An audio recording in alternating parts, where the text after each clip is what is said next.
پسنی کے دور دراز دیہی علاقے سردشت کلانچ میں مقامی لوگوں کے لیے پانی کی قلت ایک سنگین مسئلہ بن چکی ہے۔ تاہم ایک حالیہ پیش رفت میں حاجی یعقوب عبدالرحمن کی خصوصی کاوشوں سے علاقے کے 5 اہم برساتی پانی کے ذخائر کی صفائی کی گئی ہے۔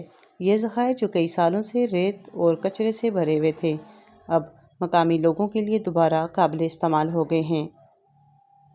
یہ اقدام اس وقت سامنے آیا جب ایم پی اے گوادر مولانا ہدایت الرحمن بلوچ نے علاقے کے لوگوں کی مشکلات کا ادراک کرتے ہوئے حاجی یعقوب عبدالرحمن سے رابطہ کیا۔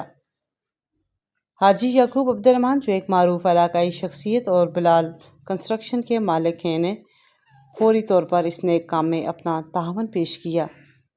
ان کی فراہم کردہ ہیوی مشینری کی مدد سے گزشتہ ایک ہفتے کے سخت محنت کے بعد فتح بازار، دوتولوگو بازار، گوردیم بازار، ریک بازار کے 5 ذخائر کو صاف کیا گیا، جو اب خشک سالی کے دوران مقامی لوگوں کے لیے پانی کا ایک اہم ذریعہ بن سکتے ہیں۔ سردشت کلانچ کے معززین اور عام لوگوں نے ایم پی اے گوادر مولانا ہدایت الرحمن بلوچ اور حاجی یعقوب عبدالرحمن کا تہہ دل سے شکریہ ادا کیا۔ ان کا کہنا تھا کہ یہ اقدام علاقے کے لوگوں کے لیے کسی نعمت سے کم نہیں ہے، خاص طور پر خشک سالی کے ان مشکل دنوں میں۔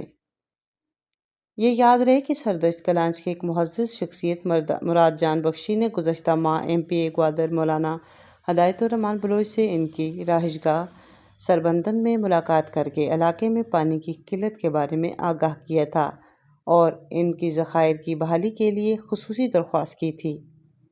ان کی اس کوشش کے نتیجے میں آج یہ اہم کام مکمل ہوا۔